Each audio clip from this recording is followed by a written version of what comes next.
안녕하세요. 신입 북튜버입니다. 오늘 소개해드릴 책은 이 트렌드 코리아 2020이라는 책입니다. 요새 굉장히 핫한 책이죠. 이 트렌드를 안다는 거는 굉장히 중요하다고 생각을 해요. 왜냐하면 대부분의 사람들이 가지고 있는 이 생각과 가치관을 알게 된다는 뜻이기 때문이죠. 이 대한민국을 기준으로 하면 이 책을 읽고 트렌드를 파악하는 순간 우리는 최소한 1000만 명 이상의 사람들의 생각과 가치관을 알게 되는 겁니다. 대단하지 않아요? 이 책은 만드는데 수많은 사람들이 모여서 1년 동안 고심해서 쓴 책이죠. 근데 이 영상을 보는 여러분들은 단 몇 분 만에 이 수많은 사람들이 1년치 고생하는 지식을 한 방에 알게 되는 그런 겁니다. 그러니까 좀 주의 깊게 봐주시면 감사드리겠습니다. 빠르게 이제 시작을 해볼까요? 총 10가지의 키워드가 있고요. 요것들을 풀어서 말씀을 드리도록 하겠습니다. 첫 번째 키워드는 멀티페르소나예요. 페르소나라는 게 뭐냐면 이 사회적인 가면이거든요. 근데 이게 멀티라는 거예요. 이 사회적인 가면이란 건 뭐냐면 그냥 쉽게 예를 들어서 퇴근 전후가 달라지죠. 퇴근 전에는 약간 무기력하고 소심하고 의욕 없는 회사원이지만 퇴근 후에는 갑자기 굉장히 활발해지고 막 클럽 가서 막 신나게 막 춤추고 친구들하고 재밌게 놀고 그런 사람들, 그런 식으로 이제 바뀌는 거죠. 그래서 각각의 상황에 맞는 이제 사회적 가면을 쓰는 거를 이제 페르소나라고 하는데, 이 멀티 페르소나라는 키워드가 트렌드가 됐다라는 건 이런 의미입니다. 요새 SNS들을 많이 하는데 이제 부계정들을 많이 쓴다라는 거예요.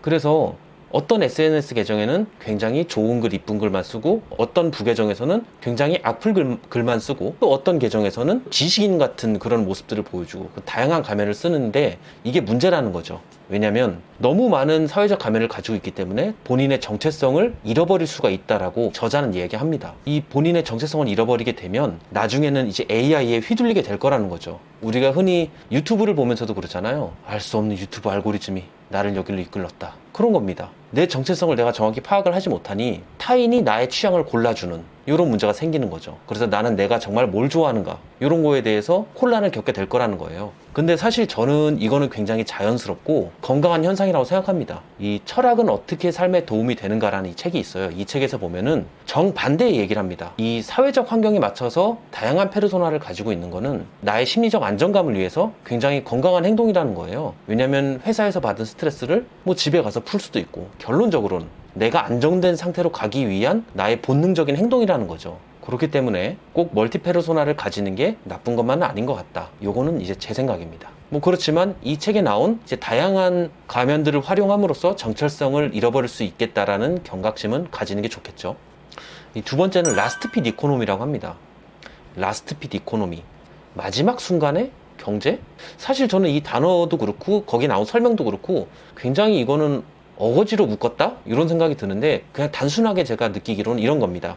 소비자의 합리적인 기준에 따라서 만들어진 서비스들을 얘기를 하려는 것 같아요. 왜냐하면 여기 나오는 예시가 이런 게 있어요.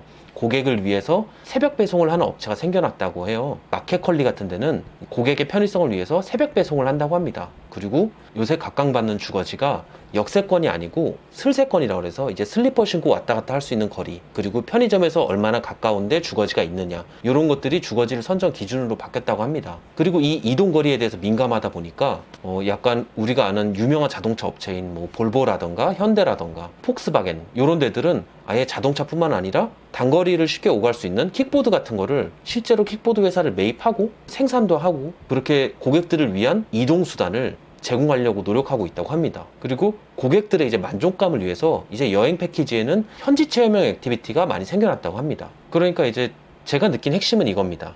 이 고객의 편의성 그리고 고객의 경험 그런 것들에 이제 초점을 맞춘 서비스 시장이 급격히 확산되는 걸 라스트 핏 이코노미라고 얘기를 하는 거 아닌가 라는 생각이 들었어요.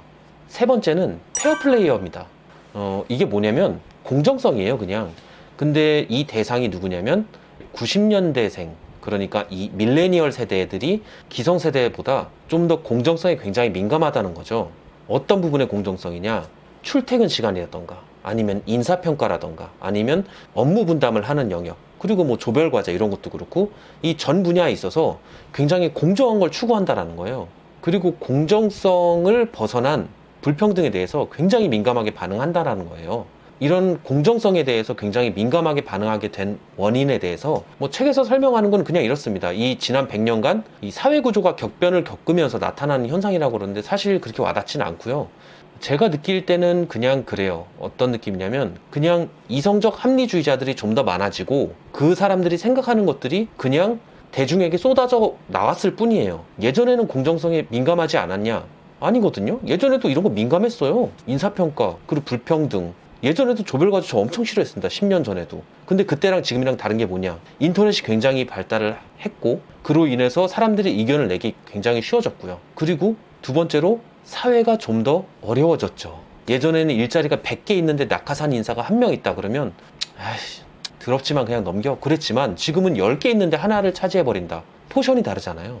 더 민감해질 수밖에 없는 거죠. 그래서 이 공정성이라는 이슈는 굳이 밀레니얼 세대에만 해당되는 건 아닌 것 같다. 단지 우리가 느끼기에 밀레니얼 세대가 좀 더 자기 주장을 확실히 하고 좀 더 논리적으로 생각을 하려고 하는 것 같다. 요게 이제 페어플레이어라는 단어로 나온 거 아닌가?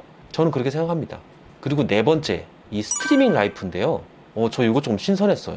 그러니까 제가 몰랐던 트렌드를 알게 된 거죠. 그러니까 이런 거예요. 예전에는 우리는 소유 욕구가 있잖아요. 예를 들어서 집을 사고 싶어. 차를 사고 싶어. 이 소유 욕구를 만족하기 위해서 우리가 조금 무리를 하더라도 소유를 하려고 했죠. 이를테면은 은행 대출을 굉장히 받는다던가 아니면 부모님의 지원을 받는다던가. 근데 이제 요즘 트렌드는 무리해서 소유를 하기보다는 그냥 경험만 하자 이거예요. 경험만 하자. 그러니까 이제 유튜브의 구독과 같은 개념이죠. 내가 궁금한 것을 경험하고 싶을 땐 경험을 하고 경험하기 싫을 땐 중간에 중단시키는 이런 구독 개념이 어느 분야에 있냐면 아파트 렌탈 서비스? 이거 뭐 별거 아닌 것처럼 보이는데 약간 좀 새로운 주거 형태입니다. 각자의 방은 각자 쓰되 이제 중간에 이제 거실 같은 공간에 여러 비슷한 사람들끼리 모여서 이제 커뮤니티를 형성할 수 있는 이런 소셜 아파트먼트 이런 것들이 이제 생겨났고요. 그리고 다양한 경험을 위해서 이제 취향을 추천해주는 그런 업체들이 생겨났습니다. 이를테면은 술 담아라고 해가지고 이거 지금 살까 말까 고민인데 매달 2병씩 전통주를 보내주는 거예요. 구독한 사람들한테. 물론 구독료는 내야겠죠. 그런 서비스도 있고 아니면 큐레이터가 직접 뭐 일정 주기마다 한 번씩 그림들을 이렇게 배송해주고 다시 회수해가고 이런 서비스들도 있고요. 심지어는 자동차 렌탈 서비스도 있습니다. 이 제네시스 스펙트럼에 보면은 이제 그 제네시스 라인업 중에 뭐 G70, 뭐 G80, G80 스포츠 이런 것들을 내가 원하는 때에 바꿔서 탈 수 있도록. 그러니까 이제는 딱 하나만 경험을 해보는 게 아니라 구독료를 내고 여러 가지를 다양한 경험들을 체험해 볼 수 있게 하는 그런 서비스들이 이제 늘어난 거죠. 요거는 굉장히 좋더라고요. 한 번쯤 저도 해보고 싶다? 이런 생각이 딱 드는 그런 좋은 서비스인 것 같습니다. 그리고 다섯 번째는 초개인화 기술이에요.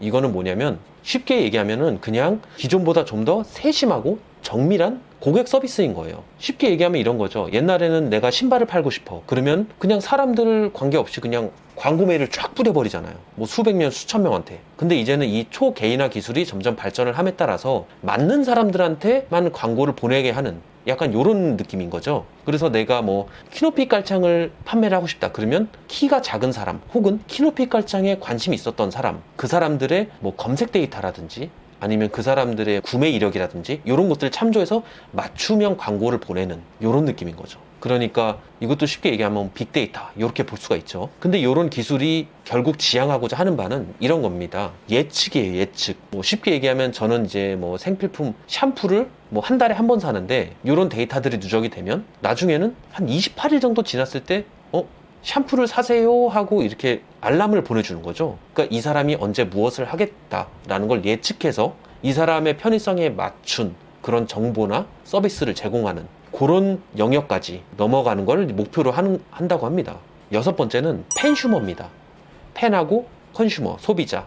요거 이제 결합체인 거죠. 옛날에 팬의 개념이라 그러면 내가 좋아하는 연예인을 위해서 이제 무조건적인 충성 이런 개념이었다면 요즘에 나오는 이제 이 팬들은 무조건적인 충성보다는 약간 내가 좋아하는 연예인을 위해서 기획을 하기도 하고 투자를 하기도 하고 그리고 견제 기능까지도 다 수행을 하는 그런 팬들을 의미합니다. 주변에서 우리가 느낄 수 있는 쉬운 예가 뭐냐면 프로듀스 101 있잖아요.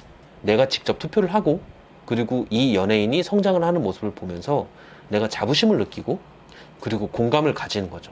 그리고 거기서 끝나는 게 아니라 내가 좋아하는 연예인이 잘 안 됐을 때 이 연예인을 내가 성장시켜주기 위해서 기획을 합니다. 어떤 기획이냐면 얼마 전에 이제 바이나인이라고 프로듀스 101에서 이제 데뷔를 하지 못한 사람들을 이제 9명을 모아서 그룹을 만들려고 팬들끼리 모금을 한 거예요. 그런 활동이 있었어요. 그러니까 옛날하고는 다르게 팬들이 좀 더 적극성을 띠는 거죠. 뭐 다른 예시로는 뭐 과자들 중에서 치토스나 썬칩, 그 진로 소주 이런 거 있잖아요. 이런 것들은 이제 그 해당 제품을 좋아했던 사람들이 이거를 다시 재출시해 주십시오 라고 지속적인 목소리를 내서 결국 다시 이제 재출시된 이제 상품들인 거죠. 요거랑 관련해 가지고 이제 책에서는 말하기를 이런 밀레니얼 세대들은 이제 사회적으로 약간 의미 있는 소비를 원하고 의미 있는 소비를 위해 적극적으로 표현한다. 이렇게 설명을 하고 있습니다. 얼추 맞는 얘기인 것 같아요. 7번째는 특화 생존입니다. 이건 뭐냐면 그러니까 산업과 관련된 건데요. 그러니까 서비스 산업에 있어서 예전에는 이제 전방위적인 사람들을 대상으로 이제 판촉 활동을 벌였다면 이제는 특화시켜서 서비스 활동을 나눈다는 거예요. 예를 들면은 뭐 50, 60 세대를 위한 두유, 아니면 반려견, 반려묘를 키우는 사람들을 위한 뭐 애견 동반 호텔, 아니면 뭐 혼자 여행 가는 걸 좋아하는 사람들을 위한 뭐 혼행적 패키지 출시, 이런 식으로 말이죠. 이 특화 생존과 관련된 챕터를 읽으면서 가장 신선했던 게 이겁니다. 이 드라이바라는 데가 있어요. 드라이바. 여기가 뭐냐면 머리는 안 잘라줍니다. 그리고 염색도 안 돼요. 여기는 오로지 하는 게 머리를 감겨주고 말려주고 그것만 한다고 합니다. 근데 이것만 하는데 사람들이 반응이 엄청 좋대요. 우리는 딴 건 할 줄 모른다. 하지만 머리 감는 것만큼은 최고로 감겨준다. 이런 느낌인 거예요. 그러니까 특정 분야에 타겟팅하는 거죠. 집중하는 겁니다. 그래서 앞으로는 이런 굉장히 전문적인 이제 특화 서비스들이 많이 나올 것 같아요. 그거는 이제 우리한테 선택권이 넓어지는 거니까 굉장히 좋은 일이라고 할 수 있겠죠. 8번째는 58세대입니다. 58세대 저 진짜 좀 놀랐어요. 왜냐면은 58세대라는 게 그러니까 지금 그냥 쉽게 얘기하면 50대, 60대 분들을 얘기하는 거예요. 이분들의 이제 패러다임이 변하고 있다는 겁니다. 제가 보면서 좀 충격받았던 게 뭐냐면 유튜브 이용 시간이에요. 이제 10대, 20대, 30대, 40대, 50대 있잖아요. 유튜브 이용 시간이 제일 많은 나이대가 10대입니다. 당연히. 누구나 알 수 있겠죠. 두 번째로 많은 나이대가 20대죠. 세 번째는 30대가 아니고 50대입니다. 그러니까 10대가 이만큼이고 20대랑 50대랑 비슷해요. 그리고 30대, 40대 이렇게 내려갑니다. 순위가. 그러니까 우리 같은 이제 30, 40대는 중간에 꼈어요. 애매하게. 되게 저 이거 딱 보고 나서 내가 되게 뒤처졌나 막 이런 느낌이 들더라고요. 그러니까 이제 5, 60대들이 사회적으로 뭔가 좀 더 활발한 뭔가 활동을 하려고 적극성을 띠고 있는 것 같은 느낌이 드는 거예요. 그래서 예를 들면은 김칠두 씨 굉장히 유명하죠. 굉장히 멋있는 모델이에요. 김칠두 씨. 훌륭해요. 뭐 이런 활동부터 시작해가지고 5, 60대 유튜버를 시작하시는 분들도 굉장히 많이 늘어났고요. 그리고 심지어 그 여행 같은 경우에는 2014년 대비해가지고 2017년도에 5, 60대의 항공 여행권 티켓 구매율이 1000%가 올랐답니다. 1000%. 10배가 오른 거예요. 5, 60대 분들이 이제 점점 자기 삶의 의미를 찾아가고 그리고 본인들의 행복을 위해서 살아가려고 노력을 한다라는 거죠. 옛날 같은 경우에는 자식들을 위해서 산다라는 개념이 강했지만 이제는 본인을 위한 삶을 살려고 노력을 한다라는 겁니다. 이거는 새로운 변화라고 생각해요. 그리고 저는 뒤처지고 있다고 생각합니다. 큰일 났어 이거. 9번째는 편리니엄입니다. 편리니엄. 뭐 편리한 걸 추구한다는 얘기죠. 앞서 말씀드렸던 뭐 다른 뭐 슬리퍼 세권 뭐 아니면 편의점 근방에 뭐 킥보드를 타고 다니는 거 이런 것들하고 다 연관이 되는 거예요. 그래서 뭐 이제 특별한 건 없는데 이 편리니엄과 관련된 서비스들이 나오는 것들 중에 좀 눈길을 끈 게 이제 삼신가전이라는 게 있습니다. 삼신가전, 가전제품이에요. 근데 이 삼신가전이 뭐냐면 식기세척기, 의류건조대, 그리고 로봇 청소기. 그러니까 내 삶을 편하게 해줄, 그러니까 가사노동에 내 시간을 쏟지 않게 만들어줄 그런 가전제품들이 인기를 얻고 있다는 거죠. 그러니까 추구하는 방향은 이렇습니다. 각각의 소비자들이 이제 나의 시간과 노력을 아끼고 그 아낀 에너지로 나의 삶을 좀 더 풍요롭게 하는데 쓰겠다. 그리고 내 삶의 편안함을 위해 돈을 쓰겠다. 이런 거예요. 근데 이거는 저는 되게 훌륭하다고 생각하는 게 뭐냐면 행복한 사람들의 특징이 뭐냐면 가사노동에 시간을 쓰지 않는다는 거래요. 근데 이거는 돈이 많은 사람이건 적은 사람이건 상관이 없다는 겁니다. 그냥 행복한 사람들은 가사노동에 돈을 쓴대요. 시간을 안 쓰고. 그러니까 이런 편리니엄이라는 트렌드가 나오게 된 배경에는 이제 개개인들이 좀 더 본인의 행복을 추구하려는 성향들이 강해진 거 아닌가 하는 그런 생각이 들더라고요. 그리고 마지막 10번째는 업그린간입니다. 업그린간. 야, 이거 업그린간 이 자식들 이거 엄청나게 나 이건 제가 엄청 뒤쳐졌어요. 이거 큰일 났어. 업그린간은 뭐냐면 성공의 패러다임이 바뀌는 거예요. 예전에는 돈을 많이 벌고 그리고 주변에 과시하고 이게 이제 성공이었는데 지금은 아니에요. 지금은 나 자신이 성장하는 것 자체가 이제 성공인 느낌인 거죠. 삶의 목적이 바뀌는 거예요. 성공이 아니고 성장으로. 이 성장은 어떤 성장이냐면 자산을 많이 모으는 것도 성장의 한 종류가 될 수도 있겠죠. 그거 말고 지식을 성장시킨다던가, 아니면 내 몸을 가꾼다던가, 아니면 취미를 굉장히 깊게 판다던가, 어찌됐건 어제보다 더 나은 오늘을 만들기 위해서 활동을 하는 것들을 얘기하는 거예요. 근데 이게 좀 저는 충격이었던 게 뭐냐면, 작년 트렌드만 하더라도 뭐가 있었냐면, 여러분 아실 거예요. 소확행, 탕진잼, 욜로. 그러니까 트렌드에서 보이는 경향이 미래지향적이 아니고 그냥 현실지향적이었어요. 지금 당장 행복하는 게 중요하다라는 그런 트렌드에서 불과 1년 만에 업그린간으로 바뀌었다라는 거는, 이제는 사람들이 지속 가능한 미래를 꿈꾼다는 거예요. 미래를 바라본다라는 거죠. 야, 이 경쟁이 이거 엄청 심하다겠는데, 큰일 났는데. 그래서 제가 이렇게 책을 읽고 이 북튜버를 시작하려고 하는 거죠. 되게 주저리 많이 했는데 뭐 처음이니까 좀 이해해 주시고요. 다음번에도 약간 재밌는 책, 그리고 제가 영감받았던 책, 이런 것들을 소개해 드리는 자리로 다시 만나 뵙도록 하겠습니다. 시청해 주셔서 감사합니다.